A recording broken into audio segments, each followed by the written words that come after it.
চিংড়ি মাছ দিয়ে সহজ, সাধারণ অথচ সুস্বাদু এই রেসিপিটি একবার হলেও বানিয়ে দেখুন। এই রেসিপির অল্প একটুখানি দিয়ে অনেকখানি ভাত নিমেষেই খেয়ে ফেলা যায়। নমস্কার, আমি শ্রীপর্ণা। অমৃতকুম্ভ চ্যানেলে আপনাদের সবাইকে স্বাগত জানিয়ে আজকের রেসিপি শুরু করছি। ঝামেলাহীন অথচ দুর্দান্ত স্বাদের এই রেসিপিটি হলো তেল চিংড়ি। তেল চিংড়ি বানানোর জন্য নিয়ে নিয়েছি কিছুটা চিংড়ি মাছ।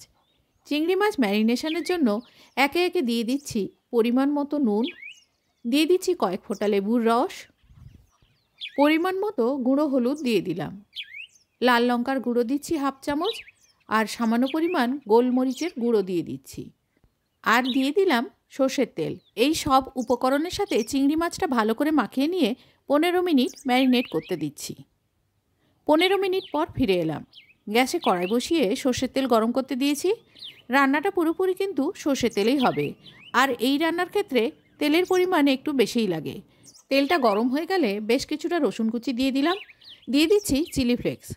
রসুন যাতে পুড়ে না যায়, গ্যাসের ফ্লেমটা একেবারে লোয়ের দিকে রাখতে হবে, আর রান্নাটাও পুরোপুরি লো ফ্লেমেই হবে। রসুন কুচি আর চিলি ফ্লেক্সটা ভাজা হয়ে গেলে ম্যারিনেট করা চিংড়ি মাছটা দিয়ে দিলাম। চিংড়ি মাছটা তেলের সাথে মিশিয়ে নিয়ে কিছু স্প্রিং অনিয়ন কুচি দিয়ে দিলাম। স্প্রিং অনিয়ন কুচির বদলে ধনেপাতা কুচি ব্যবহার করতে পারেন।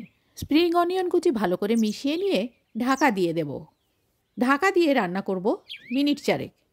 4 মিনিট পর ফিরে এলাম। আগেই বলেছি রান্নাটা লো ফ্লেমে করতে হবে। লো ফ্লেমে রান্না করলে চিংড়ির জলেই চিংড়িটা সেদ্ধ হয়ে যাবে, আর ওভারকুকও হবে না। লো ফ্লেমে ঢাকা দিয়ে মিনিট 4 রান্নার পরে আপনাদের দেখালাম কেমন হয়েছে দেখতে।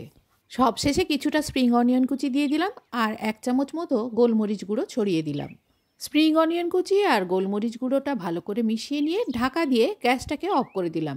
1 মিনিট মতো স্ট্যান্ডিং টাইমে রেখে দিয়েই পরিবেশন করে দেখাচ্ছি।